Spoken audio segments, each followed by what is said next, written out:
hello friend কি খবৰ আশা কৰোঁ সকলোৰে ভাল মই এটা মিনি ব্লগলৈ আপোনালোকক স্বাগতম জনাইছোঁ এয়া ভাইটিহঁত বহি আছে মই দেখাই দিছোঁ তাৰপিছত আমি বাহঁত আহিলে এখন ফটো উঠিলোঁ কাৰণটো হৈছে একেলগে লগ পোৱা কাৰণ আজি আমাৰ দাদাক চাবৰ কাৰণে আহিছে কইনাঘৰৰ মানুহ পিছে সকলোৱে শাক পাচলি কৰিলে আছে জেঠাই মাছ ফ্ৰাই কৰি আছে দেখিছে তাৰপিছত অলপ সময়ৰ পাছতে আমাৰ ঘৰত আলহী উপস্থিত হ'বহি পিছে আমাৰ ভাইটি শুই আছে বাহিৰতে আমাৰ ঘৰ আলহী উপস্থিত হ'লে আপোনালোকক দেখাই দিছোঁ কোন ক'ত আহিছে ভালকৈ দেখাব নোৱাৰিলোঁ কাৰণ আলহীৰ লগত কেমেৰাটো কৰিবলৈ লাজ লাগিলে মোৰ অলপ পিছে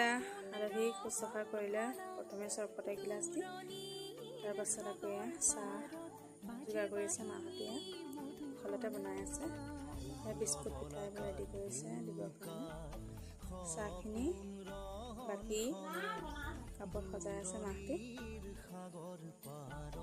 খন্তেক সময় পাছতে আকৌ ভাত